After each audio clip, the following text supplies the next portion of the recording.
বিশ্বনাথ জিলা আৰু আঞ্চলিক যৌগিক সন্মিলনীৰ ৩য় দ্বিবাৰ্ষিক অধিৱেশনৰ সফল সামৰণি।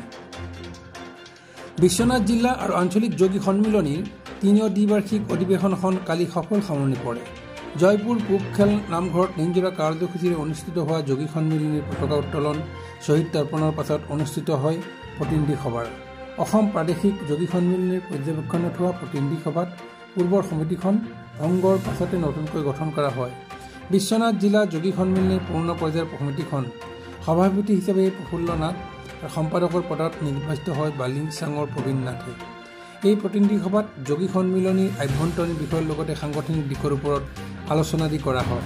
ইয়াৰ পাছত মনাই জয়সিদ্ধি নাথ যোগী মহিলাসকলৰ দ্বাৰা দিহানাম পৰিৱেশনৰ অন্তত অনুষ্ঠিত হয় মুকলি সভা। উক্ত সভাত সম্বৰ্ধনা পৰ্ব আৰু জনগোষ্ঠীটোৰ আৰ্থ সামাজিক শৈক্ষিক ৰাজনৈতিক তথা একাধিক সমস্যা অভাৱ অভিযোগৰ সন্দৰ্ভত আলোচনা কৰা হয়। নিৰ্দিষ্ট বক্তা হিচাপে অংশগ্ৰহণ কৰে অসম প্ৰাদেশিক পুৰোহিত সন্মিলনীৰ সভাপতি লক্ষীৰাম নাথে।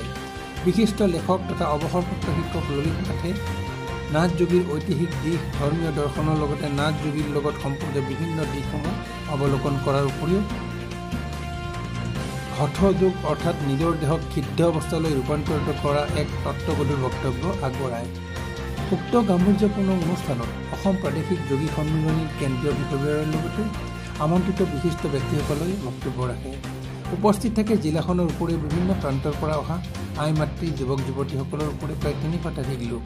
অধিৱেশনভাগী বিভিন্ন কাৰ্যসূচীৰ মাজে সফল ৰূপায়ণ হোৱাত সন্তুষ্ট প্ৰকাশ কৰে উদ্যোক্তাসকলে।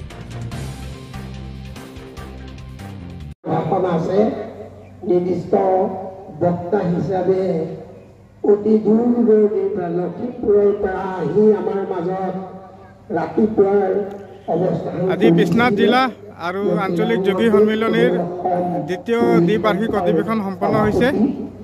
কি ক'ব আপুনি এই মুহূৰ্তত এই সভাখনক লৈ কি ক'ব? আজি আমাৰ যুগী জাতিৰ কাৰণে বৰ আনন্দৰ দিন। বিশ্বনাথ জিলা যুগী সন্মিলনীৰ আজি দ্বিতীয় অধিৱেশনখন দ্বিবাৰ্ষিক দ্বিতীয় অধিৱেশন মনাই জয়সিদ্ধি পূবখেল নামঘৰত আমি অনুষ্ঠিত কৰিছোঁ। ইয়াতে নাথ যোগী সম্প্ৰদায়ৰ যথেষ্ট সংখ্যক লোকে অংশগ্ৰহণ কৰিছে। অসম প্ৰাদেশিক যুগী সন্মিলনী পুৰোহিত সন্মিলনীৰ সভাপতি মহোদয় ইয়াত উপস্থিত হৈছেহি। লগতে আমাৰ পৰ্যবেক্ষক হিচাপে অসম প্ৰাদেশিক যুগী সন্মিলনীৰ উপদেষ্টা মহোদয় চেনিৰাম নাথদেৱো ইয়াত উপস্থিত হৈছেহি। তেখেতক সহযোগিতা কৰিবৰ কাৰণে শোণিতপুৰ জিলা যুগী সন্মিলনীৰ বিষয়ববীয়া ক্ষিতিশ নাথদেৱো আমাৰ উপস্থিত হৈছেহি। আমি সকলোৰে পূৰ্ণ সহযোগিতা পাইছোঁ। পুৰণা দুবছৰীয়া কাৰ্যকাল অতিক্ৰম কৰা কমিটিখনে আজি পদত্যাগ কৰি নতুন সমিতি এখন গঠন কৰা হৈছে। ইয়াতে নতুন সমিতিখনে জাতিটোক সকলো দিশত আগবঢ়াই নিয়াত সহযোগিতা আগবঢ়াব বুলি আমি আশা কৰিছোঁ আৰু জাতিটো যাতে আমাৰ যোগী জাতিটো সকলো দিশত আগবাঢ়ি গৈ নিজৰ পৰিচয় দাঙি ধৰিব পাৰে তাকে ভগৱানৰ প্ৰাৰ্থনা কৰিছোঁ। প্ৰতি বছৰে উদযাপন কৰাৰ দৰে এইবাৰো নাথ যোগী সন্মিলনীয়ে দ্বিতীয় দ্বিবাৰ্ষিক অধিৱেশন আয়োজন কৰিছে। কি ক'ব এই সন্দৰ্ভত? মই লক্ষীৰাম নাথ, লখিমপুৰৰ পৰা মই আহিছোঁ, অসম প্ৰাদেশিক যুগী পৰিষদৰ সভাপতি। এই গাঁৱত মানে এই অঞ্চলত বিশ্বনাথ জিলা যুগী সন্মিলনীৰ দ্বিতীয়বাৰ দ্বিবাৰ্ষিক অধিৱেশন ইয়াত আৰম্ভ হৈছে। আমাক অতিথি হিচাপে নিমন্ত্ৰণ জনাইছে। আমি আহি উপস্থিত হৈছোঁ আৰু ৰাতিপুৱাৰ পৰা বিভিন্ন কাৰ্যসূচীৰে অনুষ্ঠিত হৈ গৈ আছে। মুকলি সভা চলি আছে। মুকলি সভাত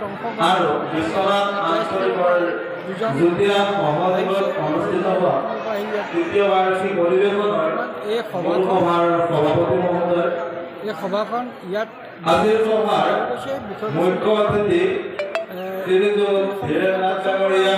নতুন সমিতি গঠন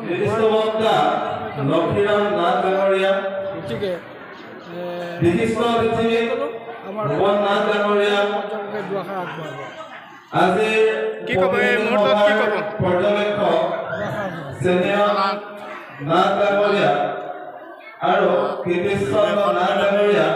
আমাক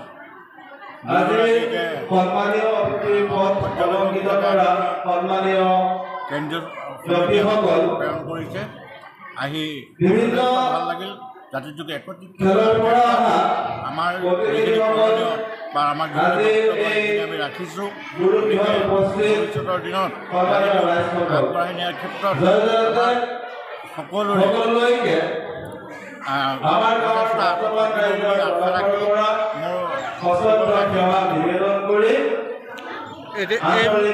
অসমবাসীলৈ কি আহ্বান জনাব এই মঞ্চৰ পৰাই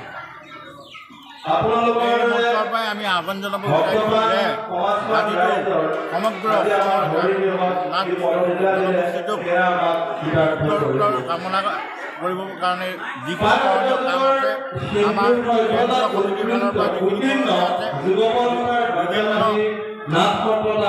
সময়ত আমি দেখিছোঁ যে আমাৰ মন্ত্ৰী বিধায়কৰ অভাৱ আছে গতিকে এই জৰিয়তে যে আমি বৰ্তমান প্ৰশাসনত থকা চৰকাৰখনক জনাম যে আহি থকা বিধানসভাৰ নিৰ্বাচনত আমাৰ জনগোষ্ঠীৰ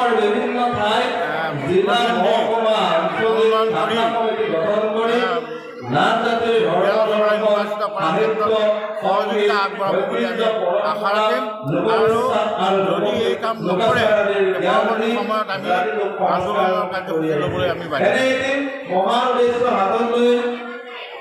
2017 চনত বিশ্বনাথ জিলা যোগী সন্মিলন গঠন কৰি বিশ্বনাথৰ পৰা ৰমেশ চন্দ্ৰ চৰেণৰ ৰিপৰ্ট অমৃত নিউজ। অমৃত প্ৰবাহ অসমীয়া সাপ্তাহিক কাকতৰ ডিজিটেল সংস্কৰণ অমৃত নিউজ সত্যৰ সন্ধানত অমৃত নিউজ।